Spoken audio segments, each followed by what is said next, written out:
Dabar tas Jočys Petras, žodžiu, Lietuvos laikais, nepriklausomos Lietuvos laikais, grįžo iš Amerikos, grįžo su pinigais, pasistatė namą, tokį gana gražų, išvaizdų, patogų, atidarė parduotuvę ir taip gyvena iki 1940 metų. Buvo pardavėjas, turėjo parduotuvę, turėjo klientų, mano tėvai pirkdavo jo parduotuviai, sakydavo, kad teisingai skaičiuoja kažkaip tai, kūčių progą gaudavo dovanų, kokių miltų, kokį porą kilogramų balsuotų. Taip ir buvo. Dabar užėjus rusams buvo toks, kaip čia jums pasakyti, per rinkimus. Gal jisai kaip nenuėjo laiku, ten reikėdavo laiku nueiti. Jeigu neteidavo iki pietų, tai ateidavo kviesti balsuoti. Jisai susitiko su tais rinkiminės, naujos valdžios rėmėjais. Jie dar to, kad skrebai nebuvo, jie buvo tik naujos valdžios rėmėjai. Dirbo prie rinkimų ir jį turbūt kažkaip nubarė ten, kad netėjai ar kaip. Tai jis tenai, kaip nežinau, neišliko man atminti, ką jis ten atsakė ar kaip, tik tai išliko toks pasakymas: vaikai, vaikai, jūs pardavėt Lietuvą. Tuokart neatsimenu, kad būtų ką jam darė, ar kalėjimą pasodinę, ar kur, nieko liktai nepadarė. Bet praėjo kuris laikas ir Jočys dingo. Po kokių 2 mėnesių gal, ar kaip. Dabar,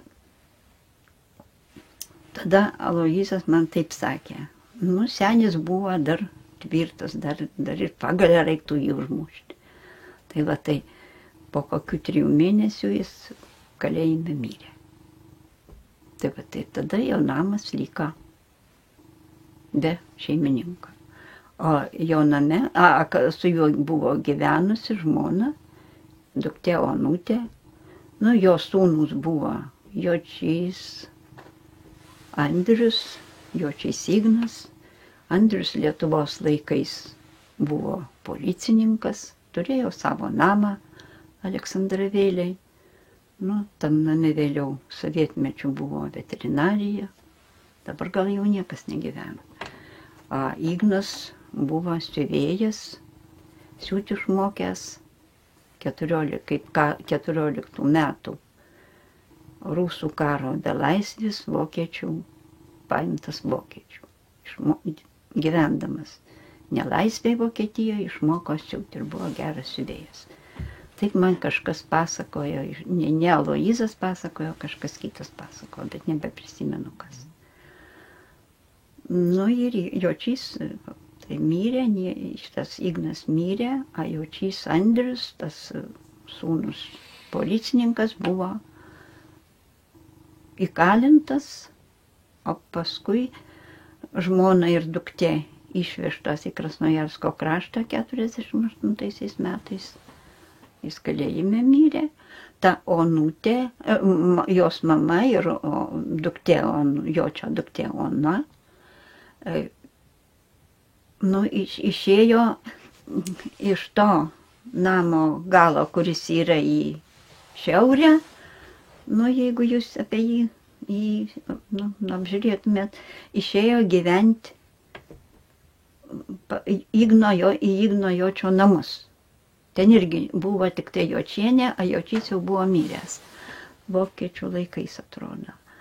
O parduotuvės kambarį šitam ir kitam gale, kuris yra į rytus, buvo gyvenę mokytojai, ten apsigyveno stribai. Tai kadangi ten šalia buvo,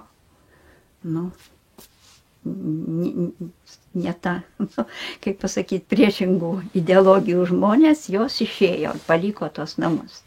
Ir ten jie šeimininkavo taip, kaip norėjo. Bet kai senelis grįžo, tai tada papasakojo, kaip jie atitarnė daužė, išmušė dantis.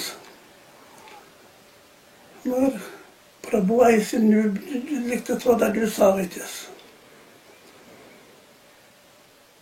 Ant grindų pasodintas,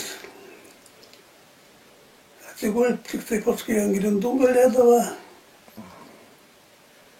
Nu ir kol paspasakė visus vargus, aišku, jis daugiau kentėjo, kaip sako, saugosi vis.